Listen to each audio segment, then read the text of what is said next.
What's up? This is Rebel Radio. What up? What up? This is DJ Newmark. This is Peanut Butter Wolf. It's your boy. It's okay. Keep checking out Rebel Radio. Rebel Radio. This is Rebel Radio. We're in the place right here. Rebel Radio is going down. Would you say Rebel Radio? Oh, wait. Let's do it again. Rebel Radio. What's up, Rebels? Welcome back to Rebel Radio, the show where every week I talk to the rebels who are shaping youth culture. We find out how they do it, why they do it, and what you can do to get a little piece of the pie for yourself. This week, as I record the intro, I'm coming at you from Hong Kong. I've been out here for the Macau Grand Prix watching Mauro Engel do his thing on the racetrack. I'm a little bit lost as to where I am because I've been all over the place, but our episode was brought to you live from the LA Podcast Festival. If you don't know, lapodfest.com. It's 3 days of live podcasts, panel discussions about podcasts, podcasters hanging out. It's really everything to do with podcasts in Los Angeles. They got some big name folks like Bill Burr, Bobby Lee, Chapo Trop House, Mark Maron, and of course the Rebel Radio Show.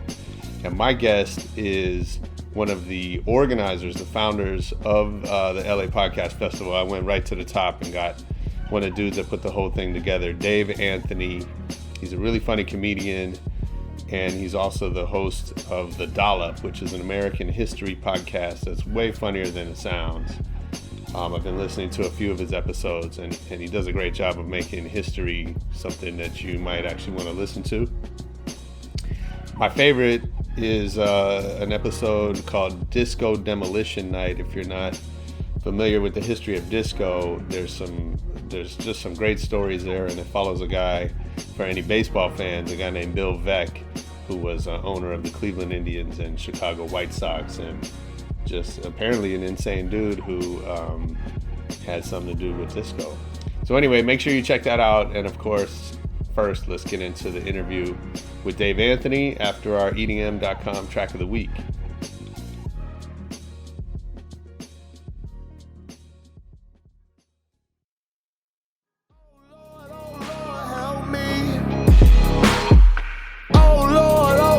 Don't forget me. Please tell me what's on your mind. I need your advice. Yo, every week we bring you new music from EDM.com. This was Ramaj Arak and David Music, I think, with a track called Lord Help Me. If you love that one, get over to EDM.com, check out new music there. And of course, now let's get into the interview with Dave Anthony.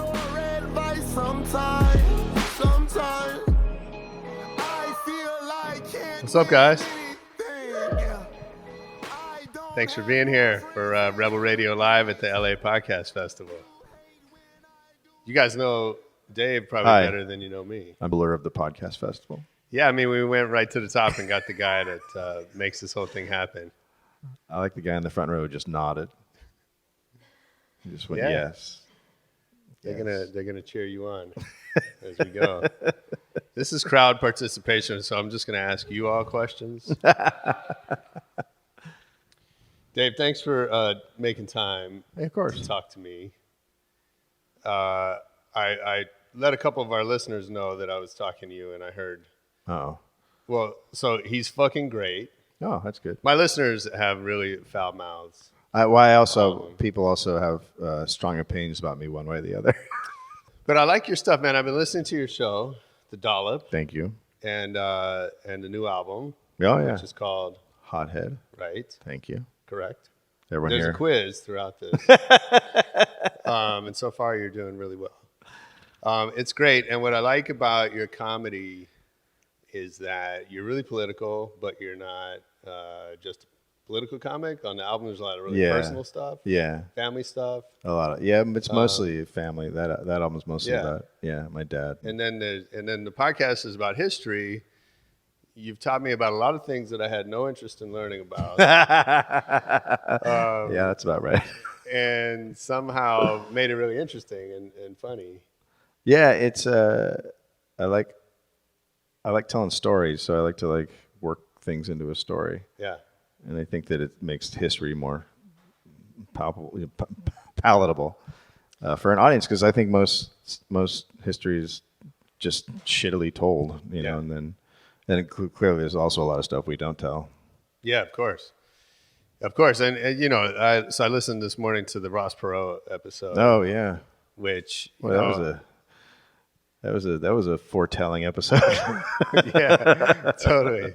But yeah, they're like the way you turned. I mean, I sort of remember Ross Perot. Yeah. You know, because I was a kid when he was, or I was I remember him running for president.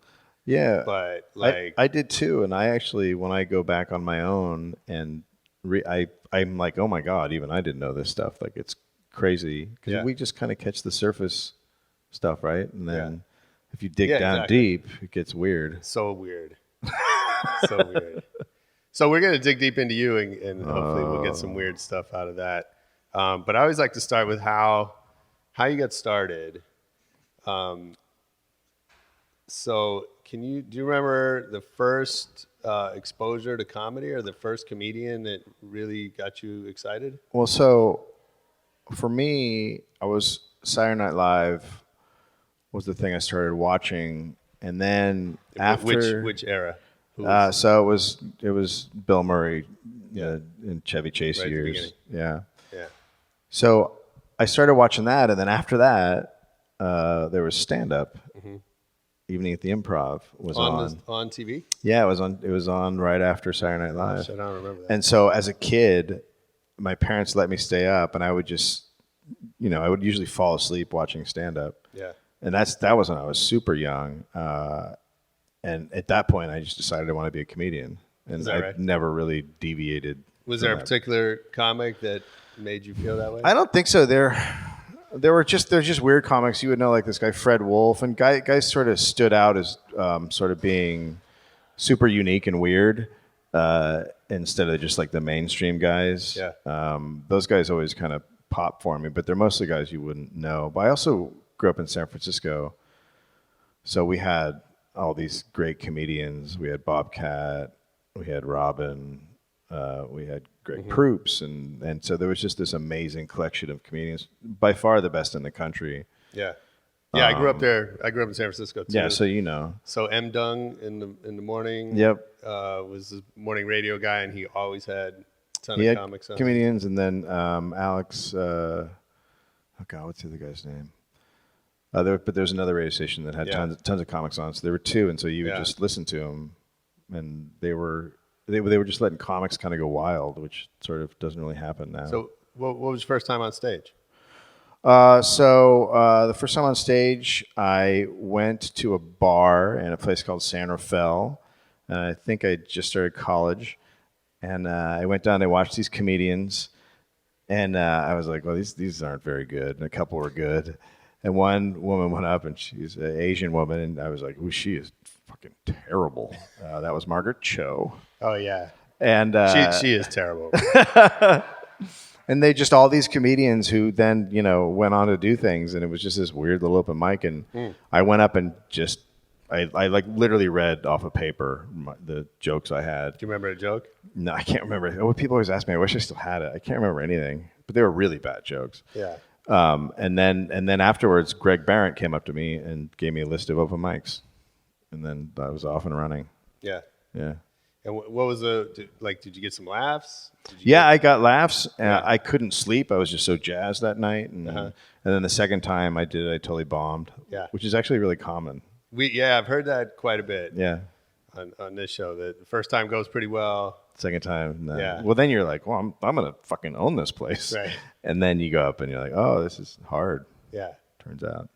And but you weren't giving up after that. No, I mean, I'd wanted to do it for so long. I just was always what I was going to do. So then, I ended up doing it.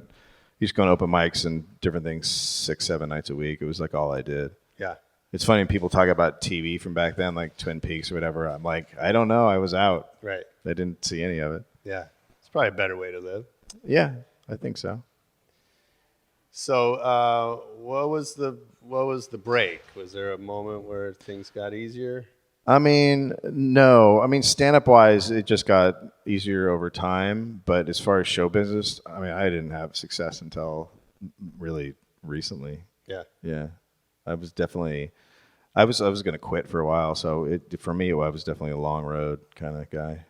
So was that is that just the way it goes? Were there mistakes that you look back on? Oh yeah, I made tons of mistakes. Yeah? I was telling you, I was really in my own way. Like I definitely had a really shitty attitude, and it's gotten a lot of arguments and fights with people, and would like San Francisco is a good example. Are you saying that's not a good idea? I don't think so. So don't be an asshole. We got a nugget of wisdom here. There was an owner of a club in San Francisco, and he was like, "I'm going to make you the next big thing. You're going to be the next whatever Bobcat out of San Francisco. You just got to like get out of your own way and kind of do stand up, well and work on it and stuff." And sure enough, like 3 months later, I told that guy to fuck off and move to New York.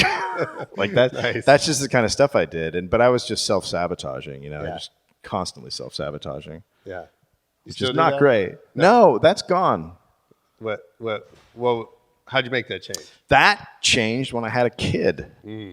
So I remember I was sitting there and I had my kid, and I took care of him the first 2 years. My wife was setting up her business, and I would audition for commercials and just kind of do that. And my stand-up career was just really bad. Like I couldn't get anything going. And I had my kid. I'm like, well, this is going to be weird when I tell him I failed at the thing I wanted to do. Yeah. So that's when I started the podcast, which we were super honest and just talked about show business and how it didn't work out for me. And Greg had a television show and just went in this other direction than comedy, and his career was in the shitter. So we just kind of talked about the reality of what it's like when it doesn't work out in comedy. Yeah. Because everyone always hears the success stories, but no one ever hears two guys talking about how it was just fucked. Yeah. So it kind of caught on. Like a lot of people, especially there was a recession going on, and everyone was like, "Yeah, I want to do something," and now I'm working a shitty job and it sucks. So it just kind of connected with people, and then from that, all of a sudden I had an audience, right? And I could start doing stand up, and then it just kind of snowballed. And can you see the crossover there? Like, do fans of the podcast show up at the shows? Yeah, still. Yeah. I still get a lot of people who are from that original podcast, which is now over. We still get a lot of people that come out. Yeah. So, how do you know? So you had that show, and now you have a different podcast. But how do you know when to shut that one down? Well, that's interesting. So the theme sort of became like, well, we're losers, we screwed up. And then as stuff started to happen for me, like I think I got cast on Marin. I got the job on Marin while that was still going on. But there was just stuff happening. Like I had an album come out and it did well. And so it was definitely kind of things were picking up a little bit. And I no longer felt like when I started. And Greg, on the other hand, was still struggling. And so we weren't really on the same level anymore as far as like what to talk about. Right. And he would keep calling us losers, and the audience would keep calling us losers. And I kept going, I don't feel like that anymore. You're pulling up in a limo. So you're kind of Jay-Z at this point. I'm Jay-Z, yeah. Like you're talking about how you're from the streets, but yet you're on your private jet. And it was weird because mentally, I'm still in my mind, I'm still almost an open micer because it's just how I was for so long. Like I never had success. So when I go on stage and the audience knows me, it's weird for me. Like my brain doesn't know how to handle it. So it just became this weird dynamic. And I got really tired of the thing about when you generate an audience that is people who aren't doing well, they really want to hold on to that. Yeah. And some of them are mean, and so you would I just go to my email and be like, hey, you fucking loser, but like they think we're getting along, right? And I would just get that all over social media, and it was like, yeah, you're a piece of shit. I'm like, what the fuck is happening? So that's a big reason why I stopped it. That's fun. I mean, you have to be careful about what you put out there, right? Of what the image you're creating, because it sticks with you. So was it a risk then to kind of shut that down and move on to something else? Or did you just feel like, was there a moment when you realized that this has to change? Yeah, I mean, there was a moment. So I started the other podcast before Walking the Room ended, but they kind of were really close to each other as far as beginning and ending. So the other thing about Walking the Room, the podcast, was that we talked about ourselves. Like that was the podcast, talking about our lives and our issues.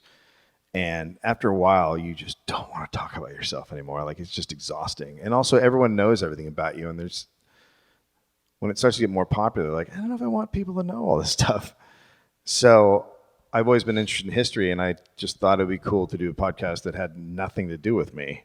Yeah. And was just about another subject. So that's kind of how it started. And I had Gareth on as a guest on Walking the Room, and the audience loved it. They were like, this guy's fucking amazing. And then Greg was like, what, are you replacing me? And it got super fucking weird. And so I just said, I'm going to do this with Gareth. And I started doing it with Gareth, the other podcast.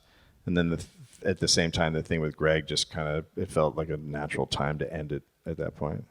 So was that, like you said, you're interested in history. Was that really a personal thing, or did you get some report that Americans were interested in learning about history? No, I would have never thought it would have been this successful. I mean, it's kind of interesting to me that people now, especially now, want to learn about what happened, because really Americans' history is avoiding their history. Sure. Like that's like what we're best at. That's a really controversial statement.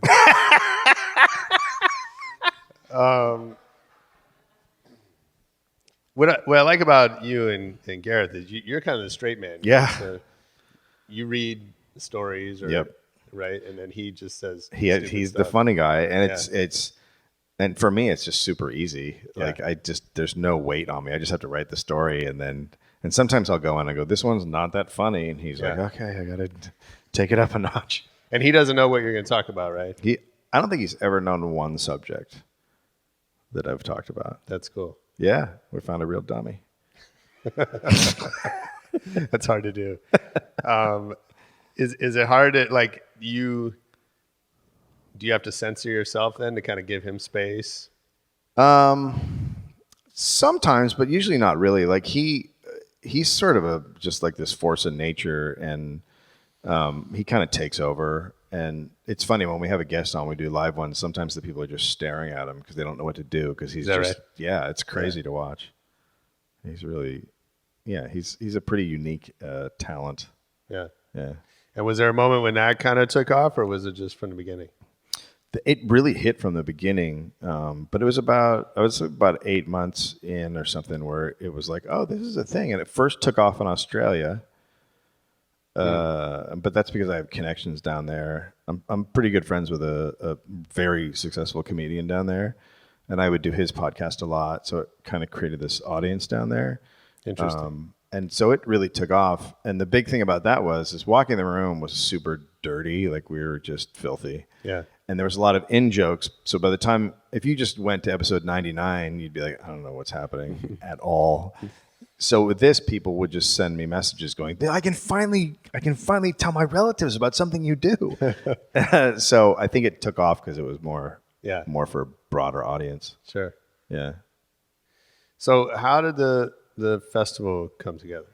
So the festival, when we were doing Walk in the Room, we decided to do a live show. I don't know if there must have been someone doing live shows at that point, but it certainly wasn't very common. But Let's just say that you invented it. Yeah, let's say I invented it. I was the first one. The inventor of the live show, ladies and gentlemen. But we had people asking us. They were like, will you do this a live one? You should do it live. And so I was like, all right. So we decided to do it at Meltdown here in LA. And people flew in from all over the country, people from Australia, Japan, just for this one podcast. And the thing about podcasting is that we're the gatekeepers. Like there's no one in telling us we can't do it or we can do it. We're just doing it.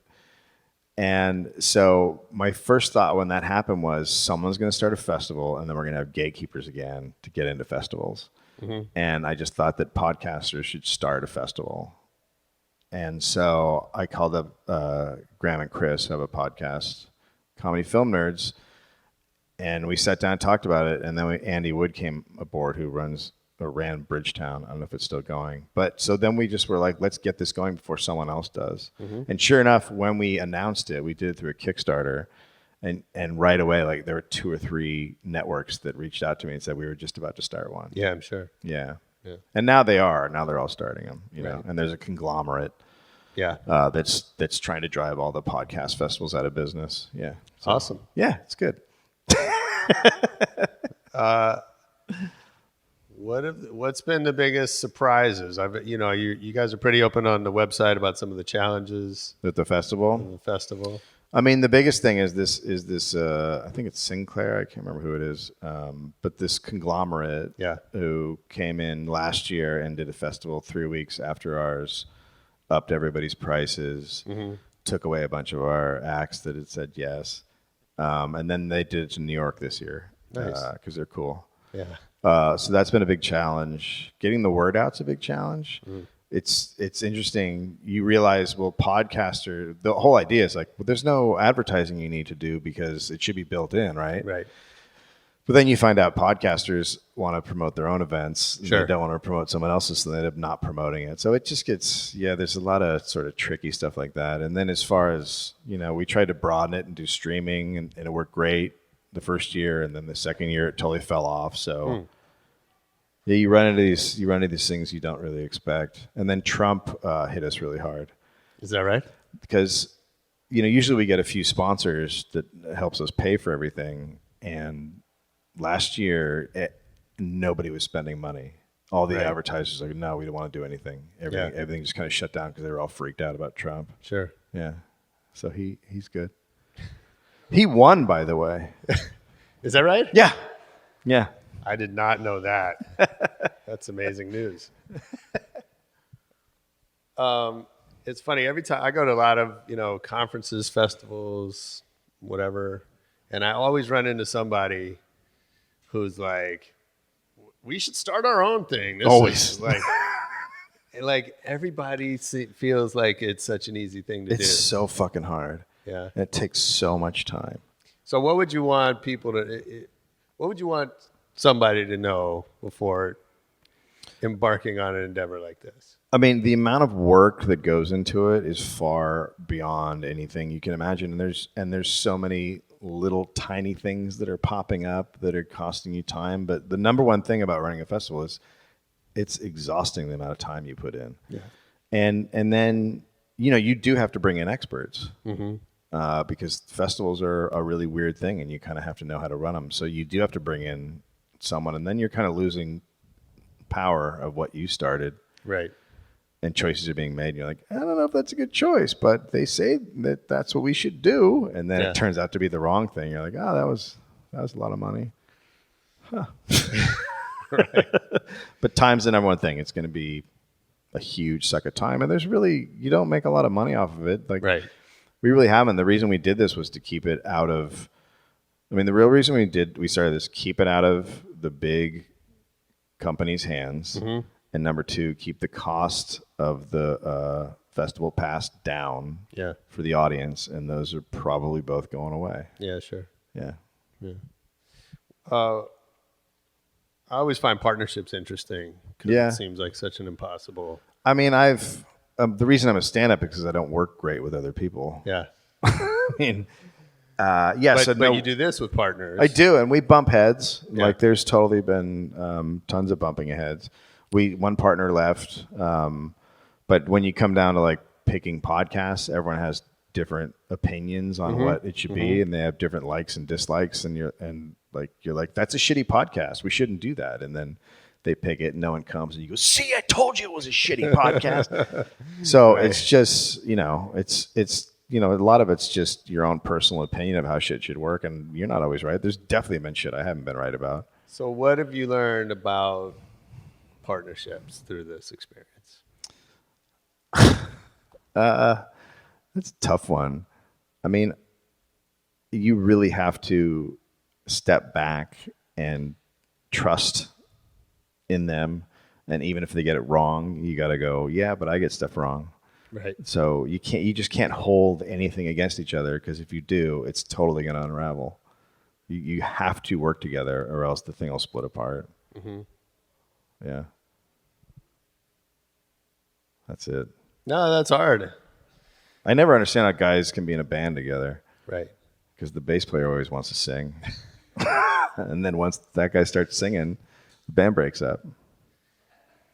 Yeah, I mean, I think that's kind of universal, right? In any relationship is the don't let the bass player sing. No, but is like to really learn to value what somebody else brings to the table. Yep. That's different from what you bring. Yeah.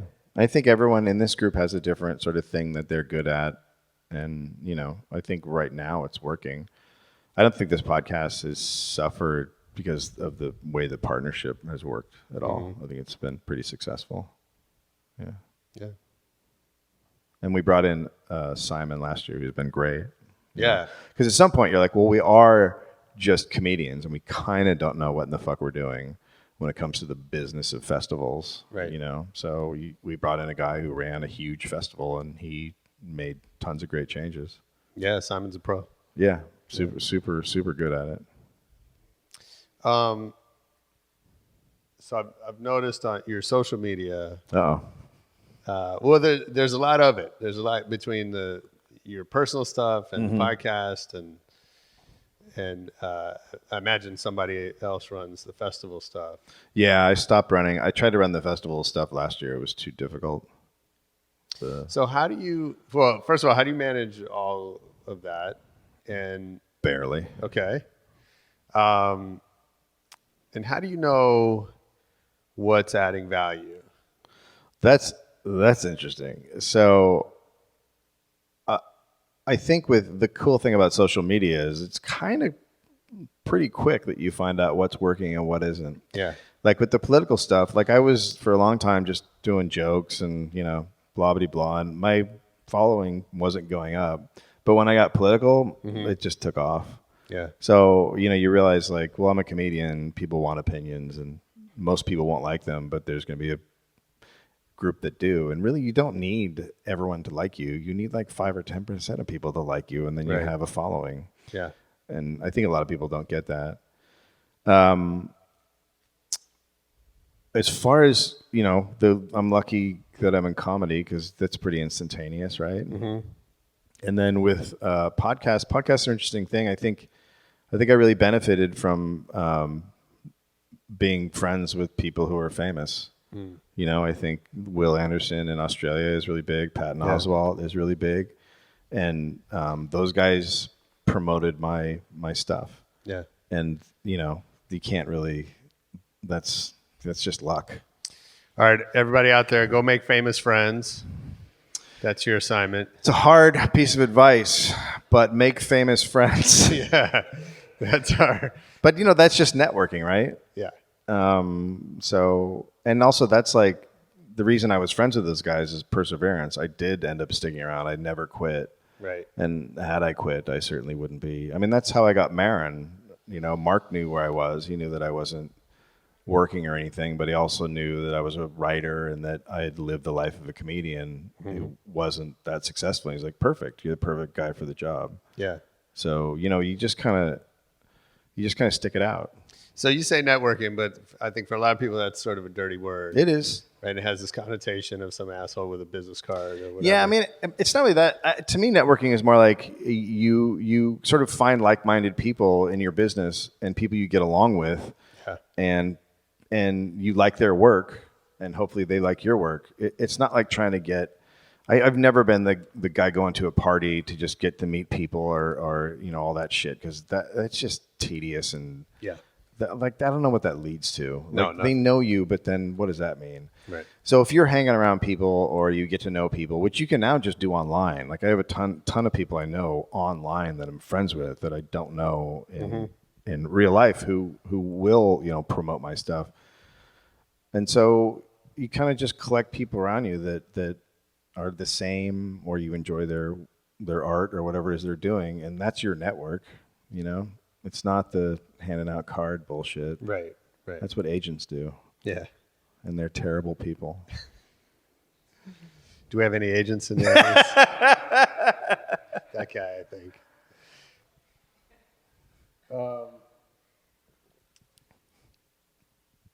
But you mentioned the Kickstarter. Yeah. And now I know you guys have been pretty successful on Patreon, it seems like. Yeah. I've done 2 Kickstarters. I did one Kickstarter to get my one-man show to Melbourne. That worked. and then we did the second one for the festival. Patreon has been great. Like we have a steady sort of, it never goes up or down. It's just kind of this one amount that's a good amount. And I think it's great. I mean, the thing about the way the system is working now, like YouTube keeps demonetizing people. Sure. And fucking with their income. So some guy's making, he's got a great following. He's making $50,000 a month, and all of a sudden it's 10,000 because Google's like, we don't like you talking about Syria.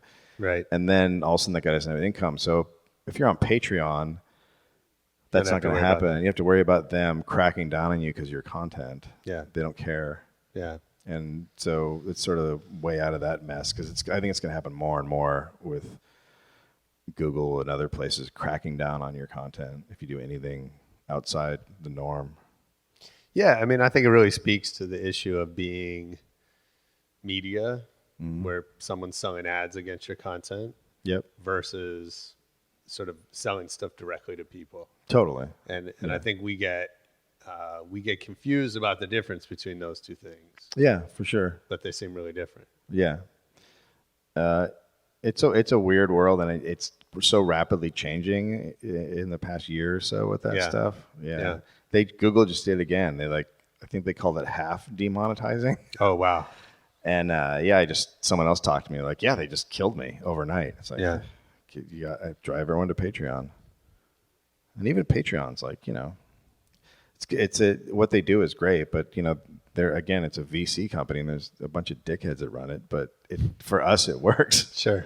I think Kushner, I think Kushner has a piece of it. Oh, nice. But what the fuck are you gonna do? Like how else in this system? How else do we work around those guys? Like, I'm making money for Kushner, okay, but I gotta pay the bills. Yeah. Yeah, it's kind of a mess. Yeah, I always feel like I have friends who get up in arms over some company or another that the owner does something shitty. Yeah. And they want to, your instinct is to boycott. Yeah. Or but the reality is like our world is so complex. It's so complicated. Some terrible person is invested in everything that you've ever bought. No, in show business, there's nothing you can do that is not enriching some asshole somewhere, except just a podcast. But even then, who's taking a cut of a little bit of this and a little bit of that? Everyone's got their fingers in somewhere. Absolutely. I always think we did a ad recently for Penn State online. This poor guy can't get in for Penn State online degrees, and every once in a while I go check in to see what people are saying on the podcast, and there was this big discussion about how we shouldn't do that because they had Joe Paterno there, right?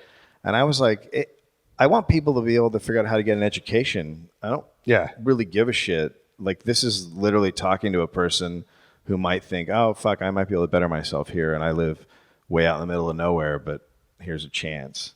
Is he still there? No, he died, didn't he? The statues. Did they take down the statue? Yeah, but there's so it's okay to go to Penn State now. Like, we don't have to ban them for life. No, right? I mean, look, the school made some mistakes handling that, as I think any big sports school does.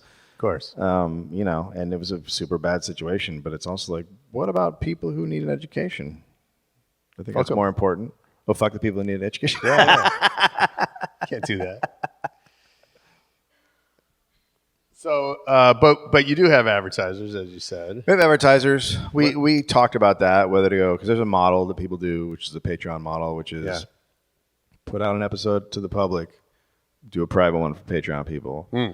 So no ads on the Patreon. No ads on that one. Okay. So and those people charge like $5 a month, and they do really well. So we considered that, but I'm also like, the podcast is really about, it's a history of people who are not talked about, right? The people who have no power, and don't have any money, and the laborers and stuff. So it's like, like Ross Perot. Yeah, like Ross Perot. That poor bastard. So it's like, do you want to put that message behind a paywall for people who can't find it? So it's kind of like should we do that? And then we asked the fans, and they were like, no, keep it public and do ads. So as a podcaster and a champion of podcasts, how do you make the advertising better? you absolutely have to sort of filter it through your sort of personality. Okay. The guys, if you're going to read an ad, do it really quick, as Yeah. fast as you can. Be Yeah. like a speed reader, but try to make it your own. Like we started doing Talkspace, and we just made that about Trump. I act like I'm talking about a guy that's random, but it's very specific that I'm being. And Gareth is like, this has got to be Trump, right? And so we just made it about that, and people love the ads. Sure. So if you can take these things and sort of twist them around your own words and your own personality, people will listen to them. But otherwise, they're not going to listen to them. They just zip through them. And even some people still get mad. So basically, just talk about Trump. Just talk about Trump. People will be happy. If there's any podcasters in the room, just make your show about Trump.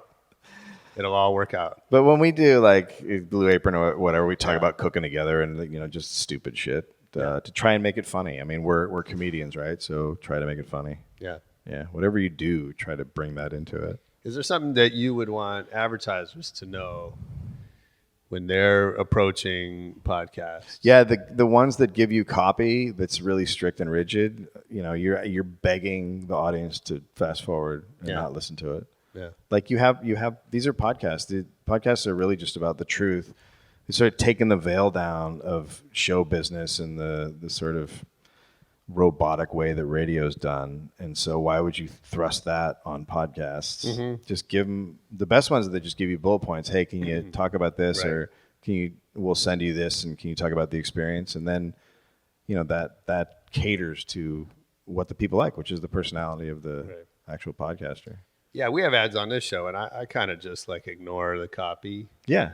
And, I hear people read it. I was listening to one the other day and they did an ad read for a fantasy draft league, and the guys are nerds who it's just a nerd podcast, and so they read the thing, and they're just reading it, and then at the end they go, I don't know what the fuck is this. Like and you're like, yeah, okay, it kind of worked. But if they're just reading shit and they don't know what it is, then it's not going to do anything. Yeah. I got sent wine the other day. Nice. Yeah, we're going to do a wine guy. And I was like, more wine. Yeah, sure. Get me drunk. I'll talk about your fucking wine. So you have all this stuff going on. What, like emotionally or? Yeah. That's what I wanted to talk about. No, you got the album. I had the album. You put out a book. We put out a book. The book was based on the podcast. Yeah. That was an interesting thing. Also, we got an email from one guy one day, and he's like, "Hey, do you want to do a book?" Yeah. We're like, I guess. And he just wanted us to take. We have a great artist that we always work with, James Fosdyke, who works with other people. Guy might be here. What's up, guy? Steele. We were talking about you just there. All right. He's done some of Steele's posters. So he's an Australian artist. He's fucking great, like just a great artist. So we almost consider him like the guy who did the cartoons for Monty Python. Like he's the sort of third wing. And when they contact us about the book, they were like, well, we need to pick an artist. And we're like, well, there's only one artist. And they're like, no, it doesn't really work like that. We're like, well, that's how it works for us. So we weren't really going to do it unless James was on board. Yeah.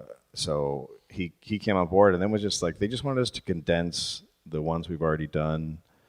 So it was a pretty easy thing to do because it's already all written. Just kind of take the jokes we came up with during the episode. So the book was really easy, and it's a good introductory thing for people to give like relatives and go, this is what the podcast kind of is, because a lot of people don't want to listen to podcasts. Sure. But then they read that and they go, oh, this is cool. Yeah.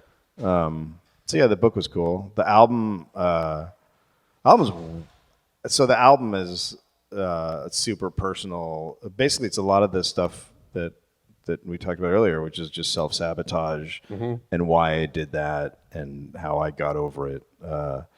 And it's basically about my dad being an alcoholic and growing up in that shit and how I just... That's hilarious. Yeah, it's great.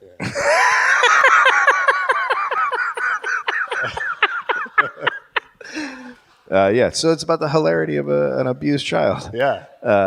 That's really cool.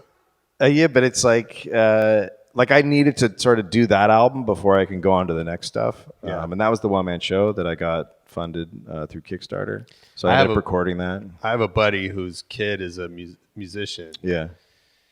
And he's like a fucking perfect father. He's like, they live in this like father knows best existence. And I keep telling him he's got to just start drinking and be like, because his son's never going to make any good music. I know. It's so true. It's so true. My kid the other day, he was like, yeah, I want to be a comedian or a YouTuber. And I was like, you're not in enough pain, dude. And he just looked, he's 8. He's like, what? And I'm like, there's no way. Your life's too good. Yeah. I could start really fucking with him. And, then he might be funny at some point. Exactly. He's not going to be funny right now. You owe it He's to going to him. be that terrible guy that's trying to be funny. And everyone's like, Jesus Christ. Just shut up. There was no pain in your life. Yeah. My son's 8 and he's taking improv class. He is? Yeah. But yeah, he wants to start a YouTube. You're right. Telling jokes. Yeah. And I'm like, dude, you're like, No one's going to. That's what I Nothing's tell funny. him. So I had him do ads one time. I was traveling. that's and cool. Gareth couldn't do it. Child labor. Yeah, child labor. Yeah. I just pretended like he was Gareth, and I just talked to him through the ads, and everyone really loved it. But then he was like, "How many downloads do we get?" And I'm just like, "Jesus, fuck, man." That's awesome. So is it by design that you have all these different projects? Is that on purpose? Yeah. Or if you had the opportunity to pick one and just do one thing, Podcasting. Podcast. Yeah. I think, when I started out, I wanted to be a stand-up, and that's all I wanted to be. But then after you're a stand-up for a while, you're like, I think I want to act, and I think I want to write, and I think I want to do this. So, I was just lucky that I have the ability to do more than one thing. I've never understood how someone can just be an actor, because then you're just fucking sitting around waiting. Yeah. Whereas if you're a writer or a podcaster, you can sort of make shit happen on your own. At least you're doing something. Mm-hmm. Whereas an actor, you can't. I'm going to go act, today. So I've always felt like diversify, because the longer you're in the business and not doing well, the more you realize, I can make money doing that a little bit here and a little bit there and a little bit there and a little bit there, and then at some point, if one of those things takes off, all the others come with it. Yeah. So for me, it was always just keep my hands in as many things as I could. I feel like that's a personality thing. The more I talk to successful people in different areas, I think there are just some people that need that diversity. Yeah.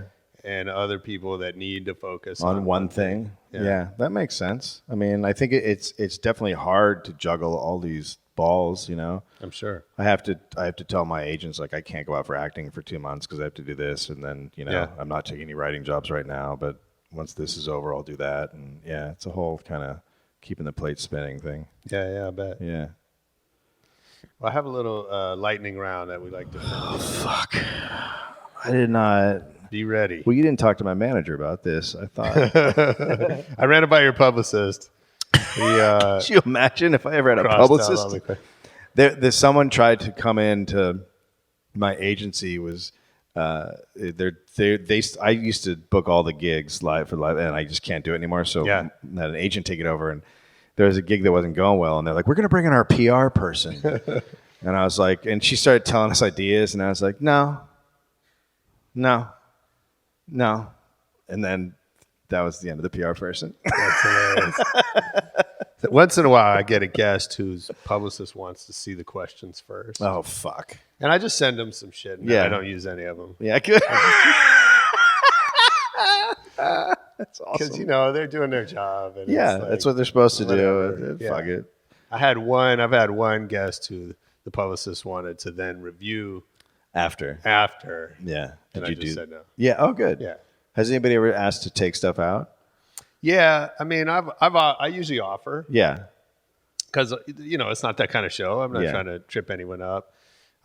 Only a couple. I think sometimes we take stuff out, I ask you something and you just can't think of it. And we stumble around for 5 minutes. You know, Yeah, it's we not take good. that shit. This is not fun to listen to. No, Like this, we'll probably like cut right this now, part yeah. out. When we had Walk in the Room, we used to have comics on, so we had to take out. We did some heavy editing, a couple of them, because people would yeah. talk shit about other comics, and then they'd be like, "Hey, man, that stuff I said that can't be out there." Right, And you're right. like, "Fuck, it was so great." Well, but that's fun stuff. Yeah. No, I had one guy who kind of like talked about a shitty contingent of his audience, Oh yeah. and then he asked me to take that out. Which is Yeah, totally that makes sense. I mean, fine, I got a lot of feedback when I started talking shit about the mean Walk in the Room fans. Yeah. which are like 5%, I think. But people are like, what the fuck? You hated us? And I was like, no, there's a group of dickheads Right. that you're not all of. Yeah. But I got a lot of blowback on that. Yeah, I'm sure. Yeah, I'm sure. they're still dickheads though. You know who you are. All right, tell me one decision that changed your life forever. Having a kid. I mean, isn't that the standard one? But I think that if I didn't have a kid, I would not be remotely successful. Not even remotely. That's The big. I would say the other big things, two big things, was going to Al-Anon, Yeah. which is, if you don't know, a 12-step program for people who were raised or in love with alcoholics. So for me, if I hadn't done that, I probably would be in jail. Because I For was what? I was that angry and violent that I would have done something. I mean, yeah, really bad. Yeah. Yeah, that was a mess. Complete this sentence. I don't have talent. I have blank. Luck. Yeah, fuck yeah. That's good. That's good. If you don't have luck, you're kind of fucked. Yeah. Oh, you can have all the talent in the world, but you got to have some luck. Yeah. Yeah. So if I worked for you, maybe I was your publicist. What's something I would hear you say over and over? No. I really like. Sounds like a fun job. I really have an idea of what I want to do, and it might not always be the best in the eyes of show business, but I think it's best for me. What's the hardest thing you've said no to? I don't know. There's a few things that like Drew Carey asked me to go out on a USO tour with him, which I think would have been a good thing for my career. Yeah. And I said no. Why'd you say no? I didn't want to be away from my kid for that long. Yeah. And then I ended up killing a TV show that had sold and someone else was interested in, but my writing partner was a fucking asshole and yelling at me a lot, and so I killed the possibility of the show moving on. And that was a big deal because like Amazon had wanted to buy it, and there was Comedy Central had already bought it and then moved on. So it was a show that had life. Yeah. And I just walked away. Those are tough. Emotionally, the fucking battle you have to do, Yeah. you have to enjoy what you're doing. If you're not enjoying what you're doing, it's not worth it. It's not worth the money. I worked on a show that was intolerable for 9 months, and when it was over, I was like, oh my God. Like, I was fucking miserable, because when you get in it, you don't realize it until it's over. Yeah. Well, it's amazing the stuff people will put up with. Yeah. You're in there, and you're just trying to do the thing, and you don't realize how fucking horrible it is. Yeah. Yeah. But I'm talking about this show. I get that a lot. Who would you be most excited to learn as a fan of your work? David Lowry. He's a singer of Cracker. We don't know who that is. What? Do you know Who who is that that? is? He's the singer of Cracker. I've just always been I've always been a huge fan of Cracker, and I don't know why. I've always just been like, man, wouldn't it be great if you liked my work? And there's no reason for that at all. Absolutely no reason at all. Okay. Have you reached out to him? I did a show with him once. Yeah. I opened for him, and I was like, man, I hope he watches. He was in the green room. He came up at the very end, and I saw him laugh at one thing, and I was like, that's good. But you should have albums. Is it I don't know, is it weird opening for musicians? Yeah, it's terrible. I won't do it again. Yeah. I see comics do it all the time. You know, Yeah. Bobcat Goldthwait did it for Nirvana. And he Wow. said it was just fucking awful. Like every comic I know that's open for a band is like, yeah, this isn't good. That at doesn't all. seem like a good fit. No, the audience is like, what the fuck is this? Like, Yeah. I'd rather watch a shitty band than. Yeah. And I've just heard of comics like opening for bands at the Whiskey or whatever, and just people are yelling at them and booing. And I've never heard of anyone go, that was great, open for a band. Really great. Like, that's never happened. Well, the mentality that you go to those two different things, Yeah. like, it's totally different. 100% different. And if I'm going to see a band and a comic that I love is on stage, even I would be like, Yeah. I don't want you here right now. That's No. not what I'm doing. Yeah, that's weird. What's your favorite city to travel to? Probably Seattle. Although, no, I got to say, let's open that up. I'm a huge fan of Australia. Yeah. So Melbourne is my favorite city in the world. Nice. Yeah. Now Sydney's mad at me. What's that? Now the people in Sydney are mad at me because they hate each other. It's really cute. All cities in Australia hate each other. So if you say anything good about any other one, they're all like, fuck you. And you're like, oh, God, sorry, I like Melbourne. Oh, do you? They're coffee shit. Okay. I don't know what's happening right now.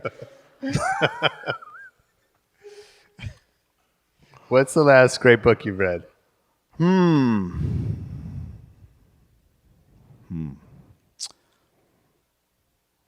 The Bible? No, not the Bible. I'm trying to think. So right now I read a lot of history books, obviously. I would hope. So there's one called The Girt, which is an Australian history book that's fucking fantastic, and it's almost like a written version of the Dollop. I love it. It's just Nice. absolutely tremendous. Yeah. What movie do you think you've seen the most in your life? Shawshank? Really? Yeah. Anytime it comes on, I watch it. Like, I can't not Yeah. watch it. I mean, that's a good one. Most people are like, it's a much shittier movie. That Oh, they watch a shitty one? yeah, but it just catches you for some reason. Yeah. That's at I'm least try- a great movie. I mean, there's a bunch of shitty ones, like Roadhouse. I mean, Jesus Christ. I can't turn that thing off either. That's awesome. Roadhouse is a spectacular film. Absolutely. Yeah. Defined a genre. Fuck yeah, dude. I'm not sure what the genre is. Oh, it wasn't a good one.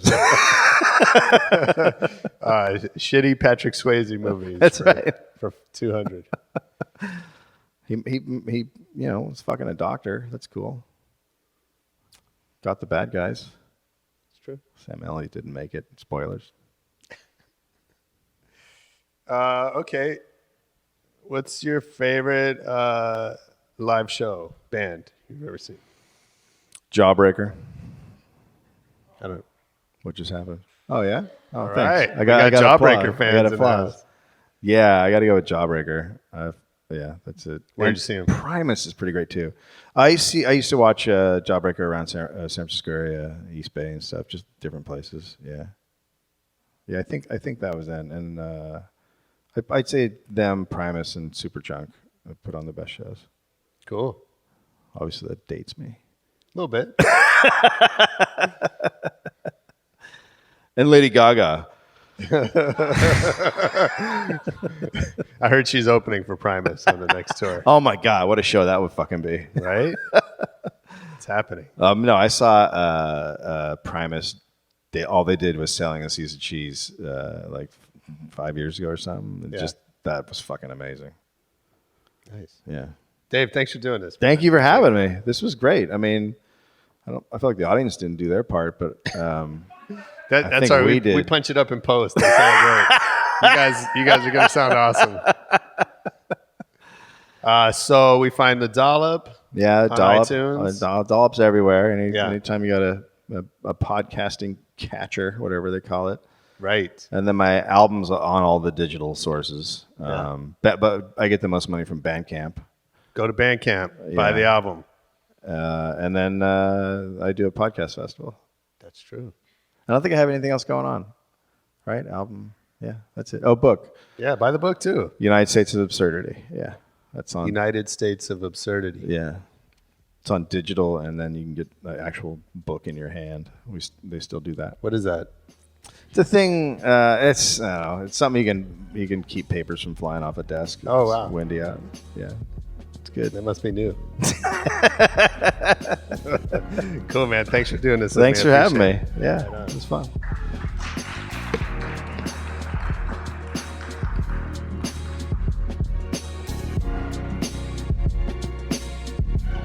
Yeah, that was Dave Anthony live from the LA Podcast Festival. I hope you enjoyed it. I know I did.